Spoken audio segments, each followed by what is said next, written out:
Zagales, zagadas, señores del jurado, yo soy Roberto y os quiero dar la bienvenida a este pequeño canal donde, como sabéis, solemos hablar de cine. Parece mentira, pero hace 2 días estábamos pensando en la playita y ya estamos en Halloween, esta fiesta que hemos convertido en nuestra, aunque en España nunca le habíamos dado demasiada importancia a esta tradición de raíces celtas. Pero claro, se ha convertido en un momento ideal para disfrazarse, llenar la casa de decoraciones terroríficas o sumergirse en un ambiente macabro.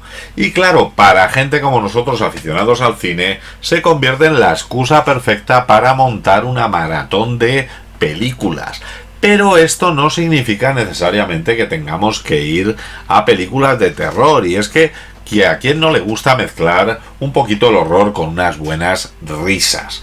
Os voy a decir ahora unas películas que a mí me encantan para este ambiente festivo y que son películas de terror que sin embargo tienen un toque de humor o que sin embargo están planteadas de manera en que podamos tomárnoslas a risa y pasar unas buenas fiestas con ellas. La primera que quiero recomendar es la película de 2010 dirigida por Ellie Craig, Tucker y Dale contra el mal, protagonizada por Tyler Labine y por Alan Tudyk. En esta película vamos a ver cómo Tucker y Dale, un par de amigos que solo quieren descansar unos días en su nueva campaña del bosque, se encontrarán con un grupo de universitarios que los confunde con unos asesinos en serie. Ellie Craig le va a dar una vuelta de tuerca al género slasher, logrando humor a partir de una serie de malentendidos y de situaciones extremas. Es una película divertida, absurda y a la vez tierna. Y además, Labine y Tudyk hacen unos redneck adorables, bien intencionados y con los que nos resultará muy fácil empatizar. La chica que tenemos ahí quizá pueda explicárselo mejor. ¿Tenéis a otra chica ahí dentro? Sí, está en mi habitación. En la misma línea de terror bien intencionado y terror divertido, vamos a tener la película Bloodsucking Bastards, protagonizada por Pedro Pascal y Frank Kranz, un nombre que va a aparecer en más ocasiones por aquí. Una película ambientada en una oficina en el que de repente el jefe y varios de los compañeros se van a convertir en vampiros. En esta película se mezcla el horror con una sátira sobre el trabajo corporativo, y a pesar de que tiene un bajo presupuesto, destaca por tener un guión muy ingenioso y sobre todo por las interpretaciones de los personajes principales, que son capaces de capturar ese humor ácido y esa rutina agotadora de una oficina, dándonos una opción muy fresca para los amantes de la comedia negra. Antes hay que armarse, hacen falta armas. Ya imaginaba que dirían eso.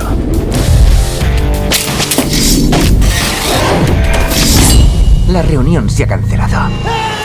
Pero bueno, si nos metemos en esta dinámica, nos tenemos que ir a una de las películas que se ha convertido por mérito propio en un clásico moderno dentro de este género. Y es que Shaun of the Dead, del año 2004, dirigida por Ed Wright, o como se la conoció en España, Zombies Party, protagonizada por Simon Pegg y Nick Frost, nos va a mostrar la vida de Shaun, un hombre atrapado en una rutina que de repente deberá enfrentarse a un apocalipsis zombie. Ed Wright combina perfectamente el terror con la comedia clásica británica, nos va a presentar situaciones surrealistas y giros inesperados. Además, la química entre Simon Pegg y Nick Frost permite que se nos muestre una sátira sobre la vida cotidiana que se convierte en tremendamente entretenida. Cogemos el coche de Pete. Vamos a casa de mi madre. Entramos. Nos encargamos de Philip. Lo siento mucho, Philip. Cogemos a mi madre. Vamos a casa de Liz. Nos escondemos. Tomamos un té. Soy un genio. Y esperamos a que pase todo. Pero volviendo al slasher, también bastante divertida es la película Igual eres el asesino, del año 2018, dirigida por Brett Simmons, y donde volvemos a tener a Frank Kranz junto a Alyson Hannigan. En este caso tendremos a un monitor de campamento que, tras un episodio de amnesia, empieza a pensar que él mismo podría ser el causante de la matanza que ha ocurrido en este campamento de verano. La película parodia y explota todos los tropos clásicos de las películas slasher, con mucho ingenio y con giros tiros sorprendente. Además, los personajes están muy bien en sus roles y logran una mezcla de humor y terror que captura lo mejor de este subgénero. Odio preguntarte esto, pero ¿seguro que no eres tú el asesino? Sin movernos de este subgénero, siguiendo dentro del slasher, también os quería recomendar la película Las últimas supervivientes, del año 2015, dirigida por Todd Strauss-Slution, protagonizada por Taissa Farmiga, por Marina Kerman, y donde también sale Frank Kranz, que parece abonado a este tipo de películas desde que le vimos en Cabin in the Woods, en la cabaña del bosque. En este caso, un grupo de amigos va a quedar atrapado dentro de una película de slasher de los años 80 en la que participaba la madre de una de ellas, y no tendrán más opción que sobrevivir dentro de la película. Es una propuesta ingeniosa que permite un homenaje al cine de terror clásico, a ese slasher de los 80, mientras va jugando con todos los clichés del género. Las actrices hacen muy buenas interpretaciones y le dan un toque sentimental a esta mezcla de comedia, nostalgia y terror. 7 veces.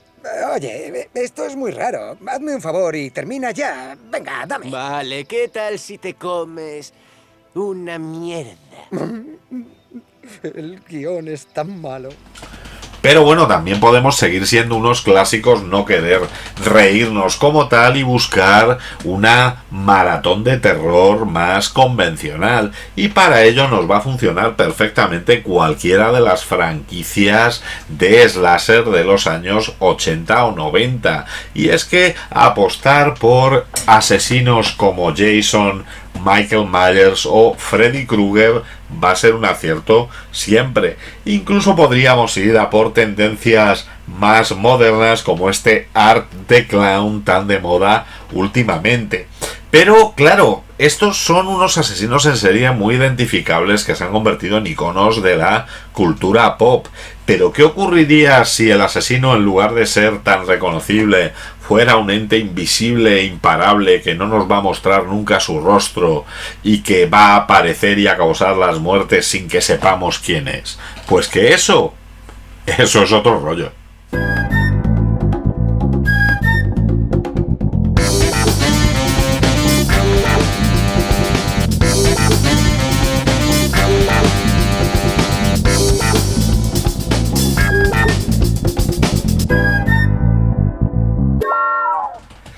Y es que esa fue una de las innovaciones que nos trajo a las pantallas la película de James Wan estrenada en el año 2000, Destino Final.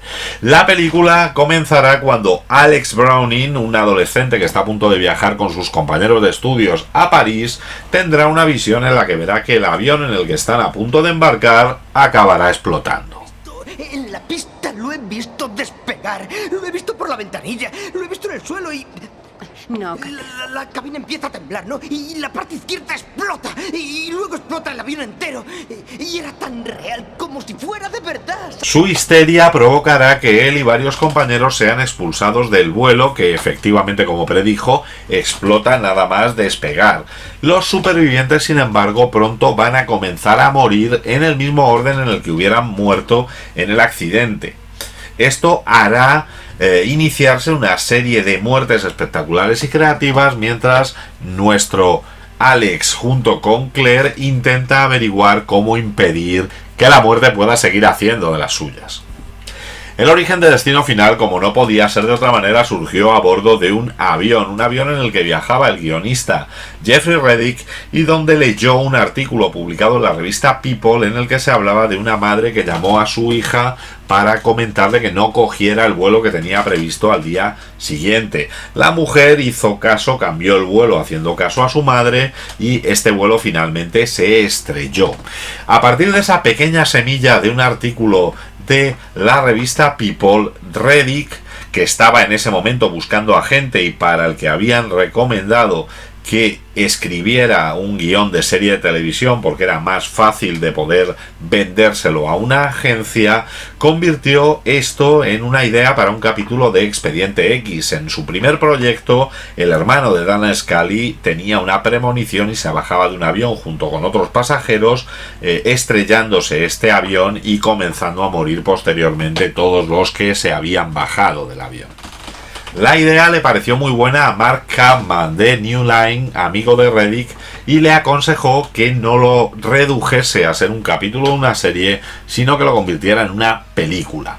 Reddick así nunca llegó a enviar este guión a Expediente X. Creó un tratamiento de 3 páginas llamado Vuelo 180, el cual acabó llegando a manos de los productores Craig Perry y Warren Scythe.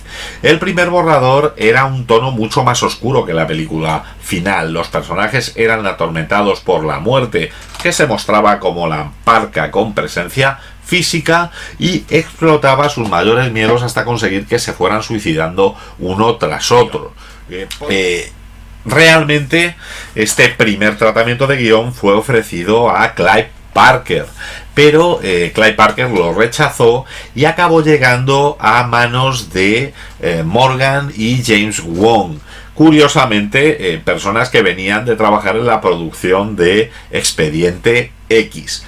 Les gustó la premisa y se dedicaron a reescribir este guión, decidiendo que sería James Wong quien se sentaría detrás de las cámaras, siendo este su debut como director de cine. Wong y Morgan empezaron a trabajar sobre la premisa de Reddick, pero decidieron no mostrar a la muerte como una presencia física como la parca, sino ser mostrada por pequeños detalles sencillos y mundanos que darían pie a estas muertes de los personajes. Además, fue suya la idea quizás fundamental de esta película, que fue convertir estos accidentes en una especie de maquinaria de Ruby Goldberg. Ruby Goldberg era un dibujante estadounidense conocido por sus tiras cómicas en las que mostraba máquinas imposibles para realizar tareas muy sencillas. Durante los años 20 estas tiras de Ruby Goldberg se convirtieron en muy populares. De hecho, incluso una especie de adaptación de estas tiras la tendríamos en España, dibujada por Ramón Sabaté, como Los inventos del profesor Franz de Copenhague, de los que se podía disfrutar en la revista que dio nombre a los cómics en España, en la revista TVO. Este tipo de mecanismos complejos para conseguir un fin sencillo serían emulados por Wong en la película, convirtiendo las muertes en mecanismos complejos que al final iban a acabar del único modo posible. Además, también aderezaron el guión con anécdotas propias que les iban ocurriendo. Por ejemplo, cuando estaban un día esperando un vuelo en el aeropuerto de Vancouver, oyeron por megafonía una canción de John Denver, ante lo cual comentaron que ese cantante murió en un accidente de avión. Les resultó irónico y decidieron que esto sería algo digno de ser incluido en el guión. Por otra parte, Reddick, que seguía recibiendo los guiones que estaban trabajando como parte del personal de New Line, iba haciendo anotaciones en los márgenes con notas sobre cambios de personajes o cambios de situaciones sin que el director lo supiera. Wong y Morgan, cuando lo descubrieron, no solo les gustó la idea, sino que vieron que alguna de las cosas que Reddick aportaba eran bastante útiles y lo incorporaron en su nuevo guión, que recibió la luz verde de la New Line y que ya tenía su nombre por el que sería conocido: Destino Final. Ahora había que reunir a los pasajeros del vuelo 180.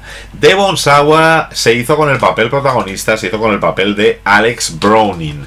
El actor, que leyó, como no podía ser de otra manera, el guión yendo en un avión, lo cual dijo que afectó a la decisión de aceptar el papel, parecía en aquel momento que iba a ser un actor rompedor. Había sido conocido ya por aparecer en Casper, en El Diablo metió la mano, otra de estas comedias de terror que tanto me gustan, pero realmente es cierto que después de esta película y de su aparición en el vídeo stand de Eminem, entró en una dinámica de producciones serie B de las que ya luego nunca ha podido salir. De hecho, hace poco le he podido ver en otra de estas comedias de terror simpática llamada Black Friday, junto al galán Bruce Campbell. Creo que la señorita Newton es la siguiente. Siguiente. Sí. La siguiente porque Hay un patrón que se repite. Junto a él, en el papel de protagonista femenina, en el papel de Claire Rivers, tendríamos a alguien que pasó por aquí hace un par de semanas, a Ali Larter, a la que ya habíamos visto en House of Haunted Hill, y que en este caso se va a convertir en la compinche del protagonista, la única que desde el primer momento cree en sus premoniciones y que tratará de ayudarle a engañar a la muerte. Me gusta poder ver el futuro. Kerr Smith se haría con el papel de Carter Horton, un personaje estereotípico muy típico de las películas de aquella época, de un rebelde sin causa que reniega de su destino y que quiere controlar su vida. ¡Despacio! ¡Más despacio, Carter! ¡Te jodes! ¡Ya está bien! ¿Por qué? Más me vale palmarla cuando yo quiera, ¿no? Curiosamente sería Kristen Clock, la mujer de Glenn Morgan, la que daría vida a la profesora Valerie Lewton. Esta actriz de todos modos ya había trabajado anteriormente con Wong y con su marido en las series Space Guerra Estelar, en Millennium, en El Otro Lado y en la producción para televisión de Notorious 7 del año 97, por lo cual no fue extraño que hiciera el único papel más adulto dentro de esta producción. El productor Craig Perry, por otra parte, venía de producir la película American Pie y se trajo con él a Sean William Scott, a Stifler, con quien había trabajado en esa película, para que interpretara a Billy Hitchcock. Amanda Detmer se convertiría en Terry Shaney, en la novia de Carter. Daniel Roebuck conseguiría el papel del agente de FBI Wine, el cual siempre dijo que lo consiguió por sus conocimientos sobre cine de terror, porque sorprendió tanto a Morgan como a Wong el hecho de que fue el único que se presentó al casting y se había dado cuenta de que todos los nombres de los personajes hacían referencia a iconos del cine de terror clásico. Se completaría el reparto con Chad Donella y Brendan Fair interpretando a George y Todd Wagner, Roger Gember Smith como el otro agente del FBI, el agente Shrek. Además, Morgan y Wong habían rodado hacía tiempo un piloto con Tony Todd para televisión que no llegó a buen puerto, y llamaron a nuestro querido Candyman para que diera vida a Bloodworth, a este dueño de la morgue, único personaje que parece saber todo sobre la muerte. Realmente ese recurso de guionista para guiar al espectador y que supiera qué estaba ocurriendo en la película. En la muerte no hay accidentes, ni coincidencias, ni errores, ni escapatoria. El rodaje de la película se realizó principalmente en Vancouver desde el 25 de mayo del 99 hasta el 13 de agosto de ese mismo año, aunque se rodaron algunas escenas adicionales en Long Island, en Toronto y en San Francisco. Sería el Aeropuerto Internacional de Vancouver el que se convertiría para la película en el Aeropuerto John Fitzgerald Kennedy de Nueva York. El diseñador de producción John Willett construyó la mayoría de los sets por duplicado, creaba una versión para la toma del mundo real y otra versión para ser utilizada en los accidentes. Realizaba en las dos versiones pequeños cambios para generar una sensación de inquietud en los espectadores, para que todos tuviéramos la sensación de que había algo que no iba bien. Por ejemplo, los dos sets que representarán la habitación de Alex tienen diferente tamaño, en uno de ellos no hay ningún ángulo recto y además la combinación de colores varía. Esto hace que a nivel subconsciente las personas que están viendo la película se den cuenta de que hay algo que falla sin poder interpretar el qué, y aumente la sensación de inquietud que buscaban los cineastas. El más espectacular de estos decorados creados para la película fue el del avión, fue el del 747, el cual fue construido sobre un mecanismo mecánico que le permitía rotar 45 grados y tener una inclinación de hasta 60 grados. Así pudieron simular todos estos meneos y vibraciones que se iban a producir a bordo durante el accidente. Se tardó 2 meses en construir este set, que pesaba unas 20 toneladas.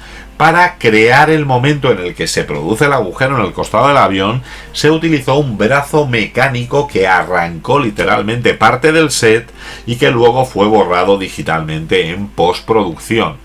La película hace gala de unos efectos visuales sorprendentes, obras de la empresa Pixel Magic. La mayoría fueron una combinación de efectos mecánicos con efectos digitales. Terry Sonderhoff, el coordinador de efectos especiales mecánicos de la película, decía que la mejor manera en que pueden hacerse los efectos para que parezcan efectos reales, efectos orgánicos, es con la combinación de ambas tecnologías. Y los creadores de la película, James Wan, intentó salir un poco de la tendencia de la época. En aquella época se utilizaba el CGI prácticamente para todo, era una tecnología que resultaba barata y que estaba muy de moda, pero intentaron apartarse de ella. Aún así, la película tiene 218 planos con efectos digitales. Un ejemplo de esta combinación sería la escena de la decapitación de Hitchcock. Billy, Sean William Scott, llevaba una bolsa azul en la cabeza que fue borrada en postproducción para ser sustituida por la cabeza digital para esa decapitación. Y es que las originales e inesperadas muertes de la película hicieron que los responsables tuvieran que romperse la cabeza para conseguir hacerlas. Por ejemplo, en el caso de la muerte de la señora Lewton, el plano del cristal que sale disparado del ordenador y se clava en el cuello fue rodado al revés, saliendo el cristal del cuello mediante un hilo que fue borrado digitalmente. Después, por ejemplo, para la escena en la que es atravesada por los cuchillos, se utilizó sin embargo efectos prácticos. Ella se metió en un falso suelo sobre el que había un cuerpo de silicona que sería el que recibiría las puñaladas. Por otra parte, por ejemplo, el momento en el que la cabeza de Alex es quemada viva en el accidente del avión, lo que hizo Sonderhoff es un molde de la cabeza de Devon Sawa que luego permitiría fabricar una réplica en látex que fue quemada por un motor a reacción, dando un efecto espectacular. Otro momento complicado del rodaje fue la escena en la que Carter para el coche sobre las vías y este termina embestido por un tren. Para darle un toque más espectacular a la escena, quitaron todo el interior del coche, dejaron únicamente la carrocería y la cortaron por la mitad para que así pareciese que era el tren el que dividía en dos el coche por el impacto. Tuvieron problemas con el final de la película. El estudio obligó a cambiar el desenlace previsto en el que Alex moría electrocutado al salvar a Claire de ser electrocutada dentro del coche, porque realmente en una escena anterior ellos se habían acostado juntos, Claire estaba embarazada y Claire, el bebé y Carter eran quienes sobrevivían al final de la película. La cuestión es que se hicieron una serie de pases de pruebas y a la gente no le gustaba ese final. Se llamó de nuevo a los actores para rodar el epílogo, para rodar este nuevo final ambientado en París, lo cual resulta bastante evidente porque si nos fijamos, su aspecto, su corte de pelo, su presencia ha cambiado desde que se rodó la película. No se lanzó ninguna banda sonora que acompañara a esta película, dado que solo se utilizaron 6 canciones durante todo el metraje, pero sí es importante reseñar la canción Rocky Mountain High de John Denver, dado que esta canción se va a ir utilizando antes de los accidentes, antes de la muerte de los diferentes personajes, siempre en la versión original de John Denver, excepto al final, en que vamos a ver como un cantante callejero interpretado por Alessandro Giuliani sería el que está cantando la canción en francés. En cuanto a la música incidental, la partitura fue dirigida por la compositora Shirley Walker junto a una orquesta sindicada contratada directamente por la New Line para la grabación de esta partitura. Es una partitura muy conservadora, muy orientada al tema, que abarca desde sonidos de animales hasta música emotiva con melodías definidas que van evolucionando durante la película. La partitura fue elogiada especialmente por los críticos por ser una obra muy discreta, que no distrae del concepto de la película y que solamente es enfatizada en algunos momentos para resaltar las escenas. Pero bueno, en cuanto a curiosidades del rodaje, por ejemplo, decir que la cabaña de Claire no fue construida para esta película, sino que se trata de la cabaña que aparecía en la película Lake Placid o Mandíbulas, como se la conoció por aquí, estrenada unos meses antes. Sí, porque en España Josh, que significa mandíbulas, se tradujo como tiburón, y Lake Placid, que significa lago plácido, se tradujo como mandíbulas, cosas de la gente del doblaje. La conversación entre la profesora Lewton y el copiloto intentando que los profesores puedan volver al avión fue completamente improvisada por los actores que participaban. Otra escena que también tuvo que improvisarse sobre la marcha fue la del codazo de Carter a Billy, dado que el día en que había que rodar esta escena, Sean William Scott apareció en el set con una llaga en el labio. Para justificar esa llaga, para ocultarla, se decidió la escena del codazo de Carter, lo cual nos daba una excusa para que se le pudiera poner un poquito de sangre a Sean William Scott en la boca y así disimular la llaga con la que había aparecido. La primera escena que se rodó fue la escena inicial, la escena en la que Devon Sawa se supone que fingía estar dormido. La cuestión es que el actor no se sabe muy bien por qué, solo había dormido 4 horas la noche antes y se quedó realmente dormido. Y parece mentira en una película de estas características, pero el body count de la película solamente asciende a 5 muertos. Claro, si exceptuamos a los 287 pasajeros del vuelo 180. El exterior de la casa en la que vive la señora Lewton fue construido en un barrio residencial de Vancouver en solamente 5 días. La cuestión es que cuando luego quisieron destruirlo para finalizar la escena, los vecinos del barrio pedían a la productora que no lo hiciera porque les encantaba cómo había quedado esa casa tan bonita en ese lugar del barrio. Los pases de prueba tuvieron otra repercusión en la película y fue la escena del Alka-Seltzer que sigue al atropello de Terry por parte del autobús. Cuando se hicieron estos pases de prueba se dieron cuenta de que los espectadores no se enteraban de lo que pasaba en esta escena porque estaban todavía demasiado impactados con el atropello y tuvieron que volver a reunir a los actores para alargar esa escena. No permitiré que este accidente sea la cosa más importante de mi vida. ¡Dios! Yo sigo adelante, Carter. Y si quieres desperdiciar tu vida dando de hostias a Alex cada vez que le veas, puedes irte a tomar por culo. Y bueno, como ya he comentado antes y hábilmente descubrió el actor Daniel Roebuck, la mayoría de los nombres de los personajes de la película son homenajes a personalidades del cine de terror clásico. Alex Browning homenajea al director Todd Browning, Valerie Newton al productor Val Newton, el agente Schreck al actor Max Schreck que dio vida a Nosferatu, Todd y Josh Wagner al director Josh Wagner, Billy Hitchcock al famosísimo Alfred Hitchcock, Terry Chaney a Lon Chaney, al hombre de las 1000 caras, Larry Murnau a F.W. Murnau, Blake Dreyer al director Carl Theodor Dreyer y Howard Siegel al realizador Don Siegel. En cuanto a las pistas que nos van dejando durante el rodaje, hay que decir que existen una correlación de números que se van a repetir a lo largo de la película. El 747 es el modelo del avión en el que van a volar, pero también es el número del tren que se lleva el coche de Carter. Y el 180 va a ser el número del vuelo, pero también el número que aparece en el despertador de Alex, o el cartel que cae de París va a formar ese número. Se van a presagiar además las maneras de morir de algunos personajes. Todd, por ejemplo, finge asfixiarse antes de coger el avión y morirá asfixiado. Justo cuando se produce el accidente del avión, detrás de Terry vamos a ver un autobús que es exactamente igual que el que la va a atropellar luego en la escena. Además, por ejemplo, Alex, cuando mira al exterior desde el avión, va a ver un carrito de equipaje en el que pone 666 y eso no suele ser nunca una buena señal. Se había rodado además un cameo del guionista de Jeffrey Reddick en la escena del aeropuerto, pero este cameo realmente no fue incluido en el montaje final. De hecho, ni siquiera se añadió posteriormente en las ediciones de vídeo doméstico, donde sin embargo sí se incluyeron algunas escenas cortadas del montaje final que sobre todo pertenecían a la subtrama de la historia de amor entre Claire y Alex. La película se estrenó el 17 de marzo del 2000 en 2.587 salas de Estados Unidos y Canadá y recaudó $10 millones en el primer fin de semana, siendo solamente superada por Erin Brockovich y por la película Misión a Marte.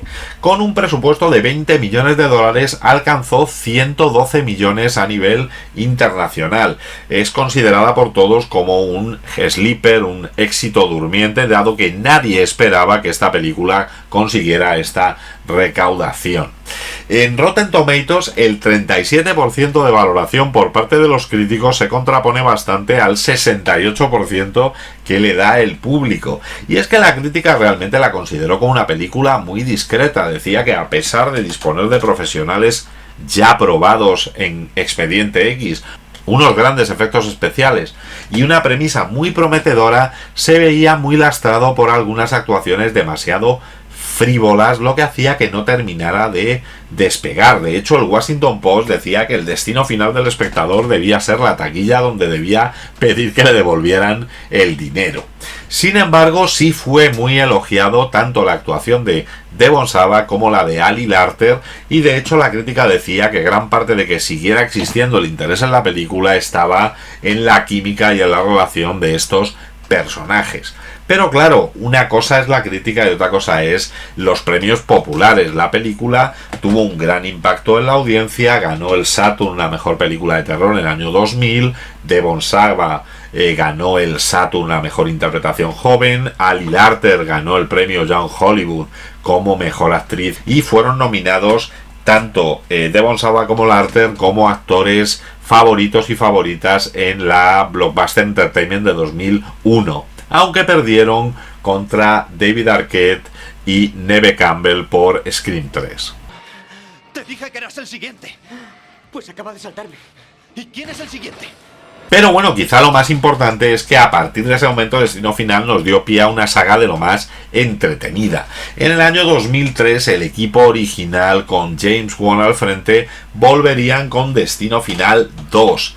En esta, Kimberly Corman va a tener una visión de un choque múltiple en una carretera y salvará la vida de varias personas, incluyendo la suya. Sin embargo, al igual que en la primera, los supervivientes van a empezar a morir, en este caso en orden inverso al que habrían muerto en el accidente, dando un pequeño giro pero manteniendo la filosofía de la película original. Y se sugiere por primera vez la idea, que ya aparecía en los primeros borradores, de que la creación de una nueva vida podría engañar a la muerte, introduciendo a esta mujer embarazada en la ecuación. Protagonizada por A.J. Cook como Kimberly y con Michael Landes como la pareja, el policía que va a ayudarle a atar los cabos, junto con el montón de víctimas sin importancia que vamos a tener en toda la franquicia. Nos vamos a enterar de que Browning, de que el personaje de Devon Sawa ha muerto fuera de plano, ha sido asesinado antes del inicio de esta parte, aunque sí vamos a volver a tener a Ali Larter ayudando a los nuevos protagonistas. Van a existir muertes más retorcidas que la película original, aunque coherentes con ella. Va a volver a aparecer Tony Todd haciendo un cameo, y esto hace que la película le deje un buen regustillo al espectador. De nuevo se tuvo un presupuesto no demasiado alto, se tuvieron 26 millones de dólares y la película llegó a recaudar 90 millones de recaudación, lo cual, aunque fue suficiente para garantizar el futuro de la saga, es la recaudación más baja obtenida por ninguna de sus películas. En Rotten Tomatoes la película tiene una clasificación del 50%, está mejor considerada que la primera parte, y un 58% por parte del público. Y esto hizo que la producción de Destino Final 3, que ya estaba en marcha, no tuviera que verse interrumpida. Llegaría a las pantallas en el año 2006 y en esta ocasión vamos a tener a Wendy Christensen, una estudiante que está acabando el instituto y que tendrá una premonición de un desastre en una montaña rusa. A ver, ¿qué te pasa? Lo he visto, ha sido un presentimiento. Los raíles se rompían y luego nos estrellábamos. No, antes de subir estaba un poco nervioso. Por favor, es que no puedes controlar a esa zorra. Esto hará que algunos viajeros pues se bajen de la montaña rusa, que tendrá un accidente mortal, y que los supervivientes, como en las anteriores, vayan muriendo uno a uno en secuencias cada vez más brutales. Aunque en esta tendremos una novedad, y es que Wendy intentará anticiparse a los planes de la muerte mediante una serie de pistas que han surgido en unas fotografías que realizó el día del accidente. Como protagonista tendremos a Maria Elizabeth Winstead y a su lado a Ryan Merriman como Kevin, como su auxiliar, ayudante, persona que cree en ella, además del habitual montón de carnaza adolescente para que la muerte siga con su progresión de asesinatos cada vez más retorcidos. De nuevo, el presupuesto había sido de 25 millones de dólares, pero en esta ocasión alcanzaría los 120 millones de recaudación, lo cual en aquel momento la convertía en la más rentable de la franquicia. En Rotten Tomatoes tiene una calificación crítica del 43% y un 57% por parte del público. Aunque la tercera parte había sido trabajada como la parte final, el éxito de taquilla y una legión de fans entregados llevó a la producción de una nueva película, una cuarta parte, en la cual ya no estaría James Wan, porque abandonó esta producción para dedicarse a esa gran obra magna del cine de aventuras que es Dragon Ball Evolution.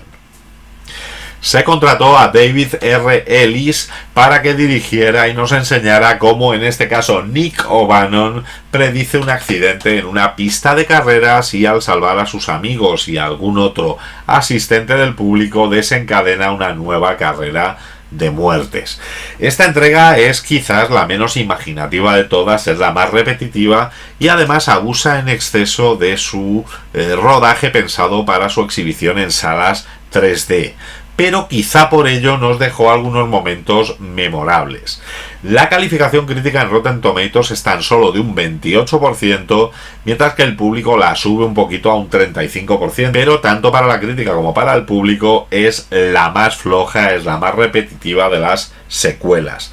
Se estrenó en agosto del 2009 con un presupuesto un pelín más alto que las anteriores, de 40 millones de dólares, y recaudó 186 millones de dólares, convirtiéndose de nuevo en la de más recaudación de la franquicia y, como era previsible, abriendo el paso al rodaje de una quinta película. Oh, Dios mío, ¿estáis bien? Oh, sí. ¿Qué?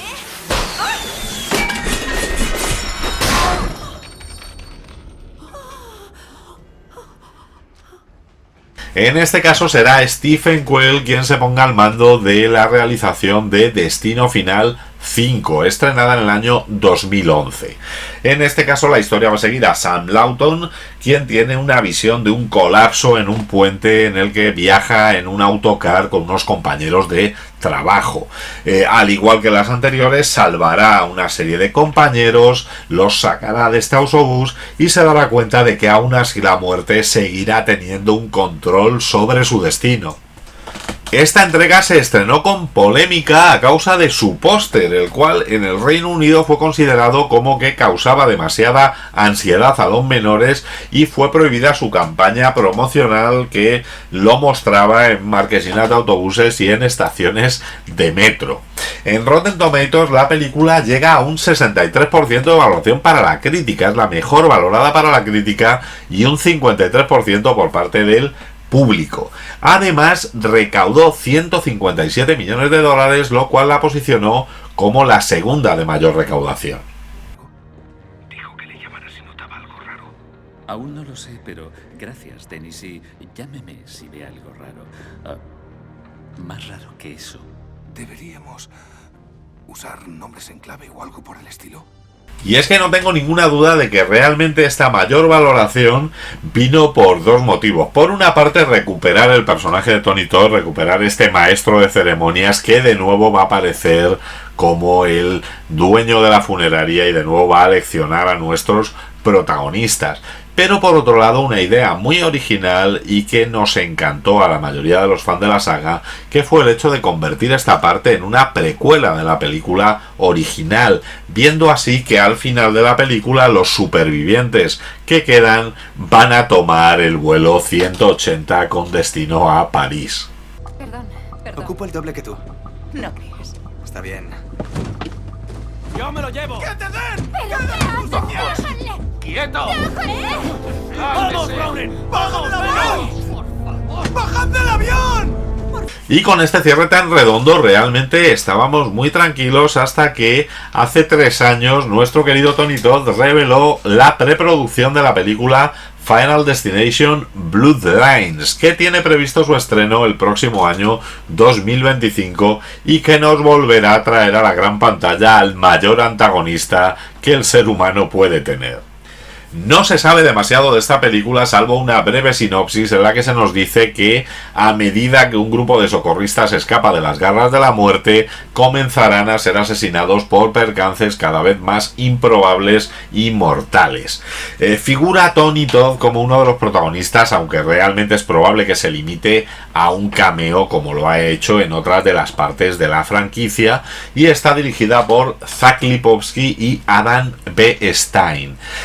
Se sabe que se ha rodado la película durante la primavera de este mismo año y se espera que llegue a las pantallas en la segunda mitad de 2025, pudiendo así comprobar los fanáticos si nuestro villano más letal sigue en forma.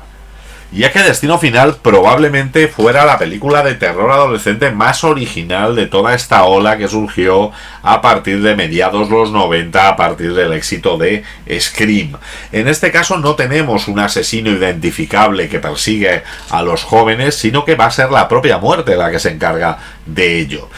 Cada una de las muertes va a ser más inesperada, va a ser más divertida, y realmente la gracia de la película no va a ser quién muere, porque todos tenemos claro que van a morir todos los personajes que aparecen, sino cómo va a suceder esa muerte y hasta qué punto de retorcido va a ser el modo en el que van a asesinar a cada uno de los personajes. Pero bueno, quizá esa intrascendencia, ese guión simple, esa diversión y ese humor negro que caracteriza a toda la saga sea la que la convierta en una opción muy disfrutable para una fiesta como es este Halloween. Bueno, ¿y a vosotros qué os parece la saga de Destino Final? ¿Tenéis alguna muerte favorita? Ponedmelo en la caja de comentarios. Si os ha gustado el vídeo, dadle al like, suscribíos al canal para más contenido como este y no dejéis de pasar por la sección canales que me enrollan dentro de mi canal, donde encontraréis canales de compañeros que hablan de cine, incluso a veces mejor que yo. Y como siempre digo, parafraseando a Typical, en el próximo programa hablaremos del gobierno. Muy bien, amigos, se acaba la semana, los domingos por la tarde aquí partimos pana. ¿Te lo has pasado bien? ¿Aún te quedan ganas? Roberto te cuenta más movidas raras. Esto es otro rollo ahora, a la cama, a dormir, a ver cine o haz lo que hagas. Dentro de 7 días otra pasada con más pelis guapas para analizarlas. Esto es otro rollo, verano, invierno. Esto es otro rollo, aquí siempre despierto. Esto es otro rollo, lo estás sintiendo. La semana que viene hablaremos del gobierno.